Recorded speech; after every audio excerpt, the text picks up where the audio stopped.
മിശിഹായ്ക്ക് സ്തുതി. മിശിഹായിലെ സ്നേഹം നിറഞ്ഞ മാതാപിതാക്കളെ, സഹോദരി സഹോദരന്മാരെ, നമ്മൾ യോഹന്നാന്റെ ജനനത്തെക്കുറിച്ചിട്ടാണുള്ള വായനയാണ് ഇന്ന് വായിച്ചു കേട്ടത്. അതിനു മുമ്പ് യോഹന്നാന്റെ മാതാപിതാക്കൾ എങ്ങനെയാണ് ജീവിച്ചിരുന്നത് എന്ന് നമുക്കൊന്ന് ചിന്തിക്കുന്നത് നല്ലതാണ്.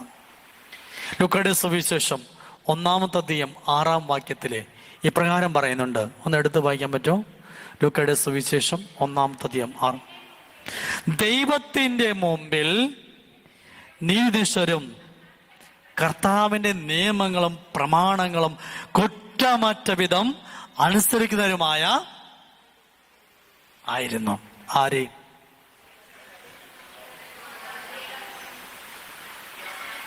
യോഹന്നാന്റെ അപ്പന് അമ്മയും.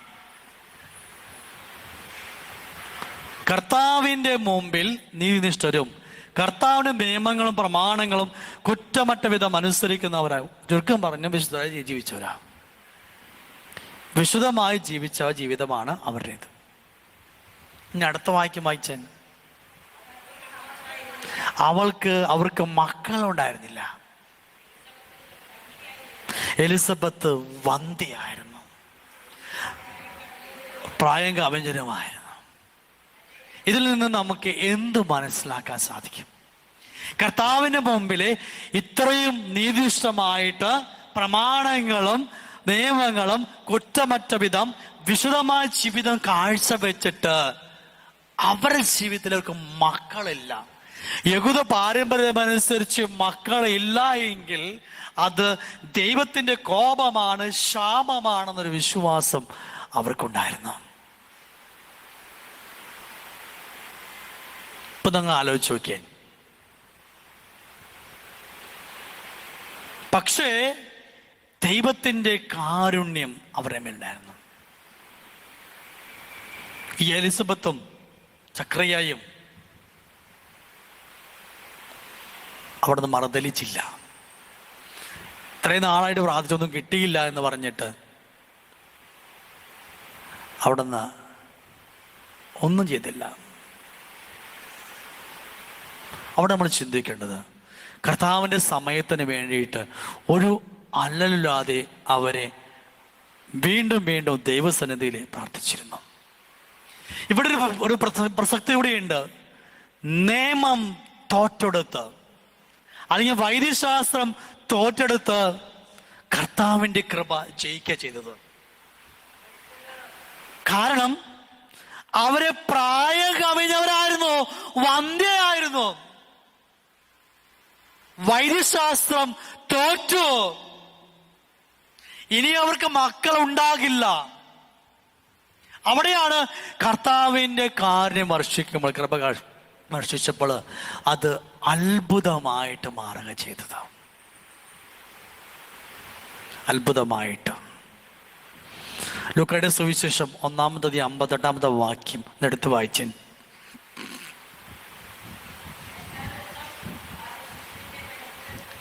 വാക്യം. കർത്താവ് അവളോട് വലിയ കാരുണ്യം, ചെറിയ കാരുണ്യമല്ല, വലിയ കാരുണ്യം. കാരണം ഞങ്ങളുടെ ജീവിതത്തിന് അർത്ഥമില്ല എന്ന് തോന്നിയ നിമിഷത്തിൽ പോലും കർത്താവ് കാരുണ്യം കാണിച്ച വലിയ കാരുണ്യം. സന്തോഷിച്ചു. അയൽപ്പക്കാരും ബന്ധുക്കളും അവരോട് കൂടി സന്തോഷിച്ചു. 1:57 വായിച്ച തൊട്ട് മുമ്പത്തെ വാക്യം.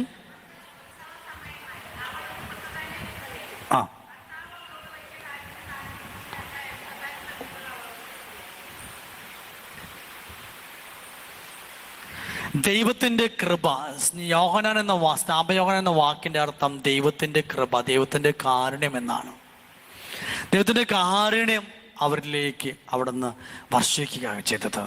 മാത്രമല്ല, ബന്ധുക്കാരും അയൽപ്പക്കാരും അവരോട് കൂടെ സന്തോഷിച്ചു. ഇനി 1:66 വായിച്ച അവസാനം നമ്മൾ വായിച്ച വാചകം. ആരായിത്തീരുന്നു എന്ന് പറഞ്ഞു. എന്നിട്ട് ദൈവത്തിൻ്റെ കരം അവരോട് കൂടെ ഉണ്ടായിരുന്നു. കർത്താവിന്റെ കരം നമ്മുടെ കൂടെ ഉണ്ടായിരിക്കുക. കർത്താവ് നമ്മോട് കൂടെ ഉള്ള അവസ്ഥയാണ് രക്ഷയുടെ അവസ്ഥ. അതാണ് ക്രിസ്തുമസ്. അതാണ് ക്രിസ്തുമസ്. കർത്താവിന്റെ കരം നമ്മോട് കൂടെ ഉള്ള അവസ്ഥയാണ് ക്രിസ്തുമസ്. കർത്താവ് നമ്മോട് കൂടെ, ഇമ്മാനുവേൽ, കർത്താവ് നമ്മോട് കൂടെ, അതാണ് ക്രിസ്തുമസ്.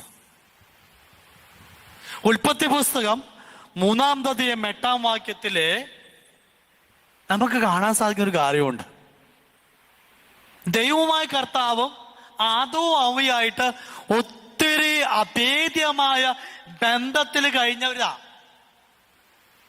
എല്ലാ ദിവസവും കർത്താവ് അവിടെ സംസാരിച്ചിരുന്നു, ഒരു സൗഹൃദ സ്നേഹ സംഭാഷണം നടത്തിയിരുന്നു.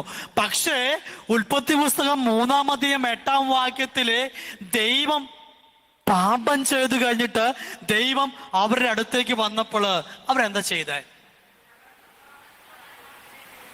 അവരോടി ഒളിച്ചു. നമുക്കറിയാം, നമ്മുടെ വീട്ടില് കുഞ്ഞു കുട്ടികൾ ഉണ്ടെങ്കിൽ കുഞ്ഞു കുട്ടികള് കുറ്റം ചെയ്തിട്ട് ഇന്ന് വൈകിട്ട് അപ്പച്ചൻ വരട്ടെ അല്ലെങ്കിൽ അപ്പം വരട്ടെ എന്ന് പറഞ്ഞു കഴിഞ്ഞാല് അപ്പം വരുന്ന സൗണ്ട് കേൾക്കുമ്പോ കുട്ടികൾ എന്ത് ചെയ്യും? ഓടി ഒളിക്കും. എന്താ കാരണം? അടി കിട്ടുന്ന ഭയത്തെ പ്രമാണിച്ച്. ഭയമാണ്. നേരെ മറിച്ചാണെങ്കിൽ ഇന്ന് ഭയങ്കര സന്തോഷമായിട്ട് ഒരു കുറ്റം ചെയ്തിട്ടില്ല, അപ്പം വരുന്നു പറഞ്ഞാൽ എന്ത് ചെയ്യും? വഴിയിൽ നിന്ന് നേരിൽ കാണിക്കുമ്പോൾ എന്ത് ചെയ്യും? അപ്പന്റെ അടുത്തേക്ക് ഓടിച്ചെല്ലും. ആണ് വ്യത്യാസം. അപ്പൊ ദൈവവുമായിട്ടുള്ള ബന്ധം, ആ ബന്ധം ആദ്യ മാതാപിതാക്കള് ആ ബന്ധത്തിന് അകൽച്ച കാണിച്ചു. ദൈവം ഒത്തിരി പ്രവാചകന്മാരയച്ചു, ഒത്തിരി കാര്യം ചെയ്തു. ആ ബന്ധം വീണ്ടും ഊട്ടിയുറപ്പിക്കാനായിട്ട് ദൈവം തൻ്റെ ഏകപുത്രനെ ഈ ലോകത്തിലേക്ക് അയച്ചു, രക്ഷിക്കാനായിട്ട്, രക്ഷയുടെ അടയാളമായിട്ട്, രക്ഷയുടെ അനുഭവമായിട്ട് ഈ ലോകത്തിലേക്ക് അയച്ചു. അതാണ് ക്രിസ്തുമസ്. ദൈവം കൂടെ ഉണ്ടാകുക, ദൈവത്തിന്റെ കൂടെ, കർത്താവ് കൂടെ ഉണ്ടായിരിക്കുക, അതാണ് ക്രിസ്മസ്. ഇമ്മാനുവേൽ, ദൈവം നമ്മോട് കൂടെ. ഈ ദൈവം നമ്മോട് കൂടെ ഇരിക്കുന്ന അവസ്ഥ 3 കാര്യങ്ങളാണ് കൃത്യമായിട്ടുണ്ടായിരിക്കേണ്ടത്. ഒന്ന്, കർത്താവിനെ രാജാവായിട്ട് അംഗീകരിക്കണം. കർത്താവിനെ രാജാവായിട്ട് നമ്മുടെ ജീവിതത്തിലെ നമ്മൾ അംഗീകരിക്കണം. കർത്താവ് രാജാവായാലേ നമ്മൾ ആരായിരിക്കും?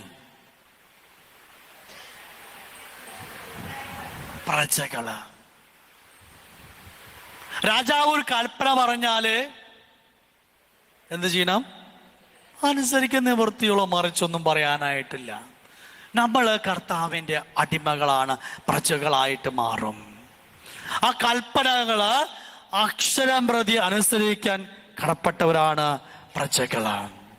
രണ്ടാമതായിട്ട്, കർത്താവിന്റെ ദാസനായിരിക്കും. ദൈവമായ കർത്താവിന്റെ ദാസൻ, പ്രിയദാസൻ. ഇവൻ എൻ്റെ പ്രിയപുത്രൻ എന്ന, പ്രിയദാസൻ എന്ന സ്വർഗം ഈശോയെ അവിടുന്ന് മാമസമയത്ത് വാഴ്ത്തിയതുപോലെ നമ്മളും കർത്താവിൻ്റെ പ്രിയ ദാസനായിരിക്കുക. മൂന്നാമതായിട്ട്, തിരുഹിതത്തിന്, കർത്താവിൻ്റെ തിരുഹിതത്തിന്, ഇഷ്ടത്തിന് ആമേൻ പറയുക. തിരുഹിതത്തിന് ആമേൻ പറയുക. പലപ്പോഴും നമ്മൾ നമ്മുടെ ഇഷ്ടത്തിനാണ് കൂടുതൽ പ്രാധാന്യം കൊടുക്കുക. അതല്ല, നമ്മുടെ ഇഷ്ടത്തിനേക്കാൾ ഉപരിയായിട്ട് ഈശോയുടെ ഇഷ്ടത്തിന് ആമേൻ പറയുവാനായിട്ട്, ആ തിരുഹിതത്തിന്, ദൈവഹിതത്തിന് ആമേൻ പറയുവാനായിട്ട്, ഇതാ ഞാൻ റെഡിയാണെന്ന് പറയാനായിട്ട് നമുക്ക് സാധിക്കണം. അബ്രാഹാം, മോശ, സാമുവേല്, പരിശുദ്ധ അമ്മ, യോഹന്നാൻ, ഈശോ, ഇവരൊക്കെ ദൈവഹിത, കർത്താവിന്റെ ഹിതത്തിന് ആമേൻ പറഞ്ഞുകൊണ്ട്, ഇതാ ഞാൻ എല്ലാത്തിനും റെഡി എന്ന് പറഞ്ഞുകൊണ്ട് ആ ദൈവഹിതത്തിന് ആമേൻ പറഞ്ഞ് മുന്നോട്ട് പോയവരാണ്. കാരണം ദൈവഹിതത്തിന് നമ്മുടെ കർത്താവ് രാജാവാകുമ്പോൾ ഈ അനുസരണ കേട് കാണിക്കുമ്പോഴാണ്, ദൈവഹിതത്തിന് എതിര് നിൽക്കുമ്പോഴാണ് ആദ്യ മാതാപിതാക്കള് ഈ ആദവും ആ പഴം ഭക്ഷിക്കരുത് എന്ന് പറഞ്ഞു കഴിഞ്ഞപ്പോൾ ആ കൽപ്പന അനുസരിച്ചില്ല, നിയമം തെറ്റിച്ചു. അപ്പോഴാണ് ആ ബന്ധത്തിന്, ആ സ്നേഹബന്ധത്തിന് അകൽച്ച വന്നത്. ആ അനുസരണക്കേട് തുടങ്ങിയ ശിക്ഷ ദൈവത്തോടുള്ള പൂർണ്ണമായ അനുസരണത്തിലാണ് രക്ഷയായിട്ട് പരിണമിച്ചത്. അബ്രാഹാം, മോശ, ഇവരൊക്കെ, സാമുവേല്, പരിശുദ്ധ അമ്മ, സ്നാപയോഹന്നാൻ, ഇവരൊക്കെ ഈശോ ആ ദൈവത്തോട് പരിപൂർണമായ അനുസരണത്തിനോട് മരണം വരെ, കുരിശു മരണം വരെ അനുസരണമുള്ളവനായി തീരുന്നു. അതാണ് രക്ഷയായിട്ട് പരിണമിച്ചത്. കർത്താവിൻ്റെ സാന്നിധ്യം നമുക്ക് പോരാ. കാരണം കർത്താവിൻ്റെ ഭരണം വേണം, ഭരണം വേണം. ഈശോയാണ് നമ്മൾ ഭരിക്കേണ്ടത്. ഈശോ നമ്മുടെ കൂടെ അടുത്തുണ്ടായി മാത്രം പോരാ, പരിപൂർണമായിട്ട് രാജാവായിട്ട് നമ്മൾ സ്വീകരിക്കുമ്പോൾ ആ ഭരണം, ആ ഭരണാധികാരി നമ്മുടെ ഈശോ അല്ലെങ്കിൽ ദൈവമായ കർത്താവിന് വിട്ടുകൊടുക്കണം. നമ്മൾ ഈ ദിവസങ്ങളിൽ ഇലക്ഷന് കണ്ടു, പ്രിസൈഡിങ് ഓഫീസർ എന്ന് പറഞ്ഞിട്ട് ഭരണാധികാരി ഉണ്ടാവും. കളക്ടറാണ് മെയിൻ പ്രിസൈഡിങ് ഓഫീസർ. കളക്ടർ അധികാരത്തോട് ചേർന്ന് ഓരോ ബൂത്തിലും ഒരു പ്രിസൈഡിങ് ഓഫീസർ ഉണ്ട്, ഭരണാധികാരി എന്ന് പറഞ്ഞിട്ട്. അവർ പറഞ്ഞാണ് അവിടെ ആ ഇലക്ഷൻ സമയത്ത് ആ പ്രിസൈഡിങ് ഓഫീസർ പറഞ്ഞതുപോലെയാണ് കാര്യങ്ങളെല്ലാം ക്രമീകരിക്കാം. മറിച്ച് നമുക്ക് ചോദ്യം ചെയ്യാനോ ഒന്നും പറയില്ല, പാടില്ല എന്ന് പറഞ്ഞതുപോലെ പ്രിസൈഡിങ് ഓഫീസറാണ് ഈശോ, ദൈവമായ കർത്താവ്. നമ്മളവിടെ അടുത്ത് പോയേ പോരാ, നമ്മൾ അതനുസരിക്കാൻ കടപ്പെട്ടവരാണ്, ബാധ്യസ്ഥരാണ്. അപ്പോഴാണ് കർത്താവ് നമ്മോട് കൂടെ ഇമ്മാനുവലായിട്ട് വളരുവാനായിട്ട് സാധിക്കുക. ഇനി ലൂക്കയുടെ സുവിശേഷം 1-ാമത്തെ അധ്യായം 80-ാമത്തെ വാക്യം വളരെ പ്രധാനപ്പെട്ട വാക്യമാണത്. ശിശു വളർന്നു, ആത്മാവിൽ ശക്തിപ്പെട്ടു. മതി മതി. ലൂക്കോ 1:80 വളരെ പ്രധാനപ്പെട്ടൊരു വാചകം, നമുക്ക് ചിന്തിക്കേണ്ട ഒരു വിഷയമുണ്ട്. ശിശു വളർന്നു, എന്തിൽ ശക്തിപ്പെട്ടു? നമ്മുടെ ശിശുക്കളൊക്കെ വളരുന്നുണ്ട്, പക്ഷേ ആത്മാവില് ശക്തി പ്രാപിക്കുന്നുണ്ടോ എന്നാണ് നമ്മൾ ചിന്തിക്കേണ്ടത്. നമ്മുടെ ശിശുക്കളൊക്കെ വളരുന്നുണ്ട്, പക്ഷേ ആത്മാവിനാലെ ശക്തി പ്രാപിക്കുന്നുണ്ടോ? സ്നാപയോഹനെ കുറിച്ച് വചനം പറഞ്ഞാണ്, ശിശു വളർന്നു ആത്മാവിന്. ശിശു ഭൗതികമായ വളർച്ചയ്ക്ക്, ശാരീരിക വളർച്ചയ്ക്കൊപ്പം ആത്മാവില് ശക്തി പ്രാപിക്കാനായിട്ട് വേണം. ശാരീരികമായി വളർന്നാൽ മാത്രം പോരാ, ആത്മാവിലെ ശക്തി പ്രാപിക്കണം.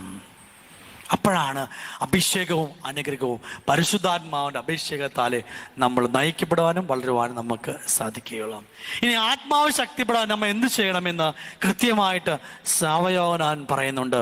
ലൂക്ക 3:8 കൃത്യമായിട്ട് പറയുന്നുണ്ട്, ആത്മാവിലെ ശക്തി പ്രാപിക്കണമെങ്കിൽ നമ്മൾ എന്ത് ചെയ്യണം?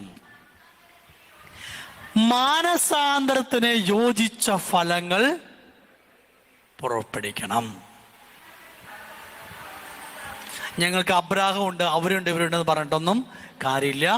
ആത്മാവിനാലെ യോജിച്ച ഫലങ്ങൾ, മാനസാന്തരത്തിന് യോജിച്ച ഫലങ്ങൾ പുറപ്പെടുവിക്കണം. മാനസാന്തരം ഉണ്ടായ മാത്രം പോരാ, എന്തുകൂടി വേണം? ഫലം വേണം. ഫലം പുറപ്പെടുവിക്കുക തന്നെ വേണം എന്ന് കൃത്യമായിട്ട് സ്നാപയോഹന്നാൻ നമ്മളെ പഠിപ്പിക്കുക. കാരണം ആത്മാവിലെ ശക്തി പ്രാപിക്കണം. നമ്മുടെ മക്കൾക്ക് ഇപ്പം ഇല്ലാതെ പോകുന്നൊരു കുഴപ്പമുണ്ട്. എന്താണെന്നറിയോ?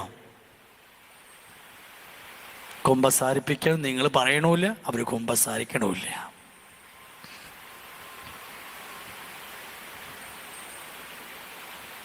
നമ്മുടെ തലമുറ നാശത്തിന് പോകാനുള്ള ഒരു കാരണം കുമ്പസാരമില്ലാത്തതാണ്. എല്ലാ മാസവും നമ്മുടെ മക്കളെ കുമ്പസാരിപ്പിക്കുകയാണെങ്കിൽ ആ അഭിഷേകത്തിൽ നിൽക്കാനായിട്ട് ആത്മാവിലെ വളർച്ച ലഭിക്കും, ആത്മാവിലെ ശക്തി പ്രാപിക്കും. കണ്ടുകൊണ്ടിരിക്കുന്ന ഒരു കാര്യമാണ് കുമ്പസാരമില്ലാത്ത അവസ്ഥ. ഈ കുമ്പസാരത്തിൻ്റെ പ്രാധാന്യം കുറയുമ്പോൾ പരിശുദ്ധ കുർബാനയിൽ കിട്ടുന്ന അഭിഷേകം പൂർണ്ണമായിട്ടും സ്വീകരിക്കാൻ പറ്റാണ്ടാവും. പരിശുദ്ധ കുർബാന കിട്ടുന്ന ആ അഭിഷേകം പൂർണ്ണമായിട്ടും സ്വീകരിക്കണമെങ്കിൽ കുമ്പസാരത്തിൽ നമ്മൾ മാനസാന്തരവും അനുതാപവും ഉണ്ടാകണം. അപ്പോഴാണ് ആ ഫലങ്ങൾ പുറപ്പെടുവിക്കാനായിട്ട് സാധിക്കുക. നമുക്കിവിടെ പത്രോസിനോട് ചോദിക്കുന്നുണ്ട്. അപ്പോസ്തല പ്രവർത്തനം 2-ാമത്തെ അധ്യായം 37, 38, 39 വാക്യങ്ങൾ നമുക്ക് എടുത്ത് വായിക്കണം. പൗലോസിനോട് ചോദിക്കണം, ഞങ്ങൾ എന്താ ചെയ്യേണ്ടത്? ഇനി ആത്മാവിൽ വളരാനായിട്ട് ഞങ്ങൾ എന്ത് ചെയ്യണം? വളരെ പ്രധാനപ്പെട്ട വാക്യമാണത്. ഇത് കേട്ടപ്പോൾ അവരെ ഹൃദയം നിറങ്ങി പത്രോസും കൂട്ടരും ചോദിച്ചു, ഞങ്ങൾ ഇനി എന്ത് ചെയ്യണം? ആത്മാവില് ശക്തി പ്രാപിക്കാനായിട്ട് ഞങ്ങൾ എന്തോ ചെയ്യണം? പത്രോസ് പറഞ്ഞു, നിങ്ങൾ പശ്ചാത്താപിക്കുവിൻ. പാപമോചനത്തിനായി എല്ലാവരും യേശുക്രിസ്തുവിന്റെ നാമത്തിൽ സ്നാനം എന്ന് പറയുമ്പോൾ കുളിക്കാൻ പോകില്ല എന്നുള്ള അർത്ഥമല്ല. അഭിഷേകത്തിലെ നിറയപ്പെടണം. പരിശുദ്ധാത്മാവിന്റെ അങ്ങനെ അഭിഷേകത്തിലെ പശ്ചാത്താപിച്ച് അഭിഷേകത്തിലാകുമ്പോൾ പരിശുദ്ധാത്മാവിന്റെ ദാനം നിങ്ങൾക്ക് ലഭിക്കും. പത്രോസിനോട് ചോദിച്ചവര് കൃത്യമായിട്ട് പത്രോസ് മറുപടി പറഞ്ഞു. സഹവനോയ തന്നെ പറഞ്ഞ മാനസാന്തരം ചോദിച്ച ഫലങ്ങൾ നിങ്ങൾ പുറപ്പെടുവിക്കണം, ആത്മാവിലെ ശക്തി പ്രാപിക്കാനായിട്ട്. ഇനി നമുക്ക് പരിശുദ്ധാത്മാവിന്റെ ഈ ദാനം ലഭിച്ചാല് ആർക്കൊക്കെ ഗുണമുണ്ട്? 39-ാം വാക്യത്തിൽ കൃത്യമായിട്ട് പറയുന്നുണ്ട്. ഈ വാഗ്ദാനം നിങ്ങൾക്കും നിങ്ങളുടെ സന്താനങ്ങൾക്കും വിദുരസ്ഥർക്കും തൻ്റെ അടുക്കല് വിളിക്കുന്ന എല്ലാവർക്കും ഉള്ളതാ. എനിക്ക് മാത്രമുള്ളതല്ല, എൻ്റെ സന്താനങ്ങൾക്ക്, തലമുറകൾക്ക്, ഇനി വിദുരസ്ഥരായിട്ട് നിന്റെ അടുത്ത് വരുന്നവർക്ക് മാത്രമല്ല, വിദുരസ്ഥരായിട്ട് നീയുമായിട്ട് ബന്ധപ്പെടുന്ന എല്ലാവർക്കും കൊടുക്കാൻ വേണ്ടിയിട്ടാ. പിന്നെ തൻ്റെ അടുക്കൽ വിളിക്കുന്ന എല്ലാവർക്കും, ആരൊക്കെ യേശുവിൻ്റെ അടുത്ത് വന്ന് വിളിക്കുന്നുവോ അവർക്കൊക്കെ സൗജന്യ ദാനമായിട്ട് ആത്മാവിന്റെ ദാനം കൊടുക്കാനുള്ളതാ. Praise Lord. ഇപ്പൊ നമുക്ക് മാത്രമല്ല, നമ്മുടെ സന്താനങ്ങൾക്ക്, തലമുറകൾക്ക്, പിതൃസ്ഥരായവർക്ക്, നമ്മളുമായി കർത്താവിനെ വിളിക്കുന്ന എല്ലാവർക്കും അത് ആത്മാവിലെ ശക്തി പ്രാപിക്കുവാനായിട്ട് കൊടുക്കപ്പെടുന്നുണ്ടാവും. അത് ചെയ്യേണ്ട ഒരു കാര്യമുള്ളൂ, പശ്ചാത്താപിക്കണം, അനുതാപിക്കണം. അനുതാപത്തോട് കൂടിയിട്ട് നമ്മുടെ തലമുറ പ്രാർത്ഥിച്ചു കഴിഞ്ഞാൽ തീർച്ചയായിട്ടും എല്ലാ അവസ്ഥകളും മാറും. പരിശുദ്ധാത്മാവിൽ നിറഞ്ഞവരായി മാറി അഭിഷേകത്താല് തലമുറകളോളം ആ അഭിഷേകം പകരപ്പെടും. അതിനായിട്ട് നമുക്ക് ക്രിസ്മസിനായിട്ട് പ്രത്യേകമായിട്ട് ഒരുങ്ങാം. ആത്മാവിലെ ശക്തി പ്രാപിക്കാനാണ് ഈ ക്രിസ്മസ് നമ്മൾ പ്രത്യേകമായിട്ടും ഒരുങ്ങേണ്ടത്. അതിന് ദൈവം നിങ്ങൾ സമൃദ്ധമായിട്ടും ആസ്വദിച്ച് അനുഗ്രഹിക്കട്ടെ. പിതാവിൻ്റെയും പുത്രൻ്റെയും പരിശുദ്ധാത്മാവിൻ്റെയും നാമത്തിൽ ആമേൻ.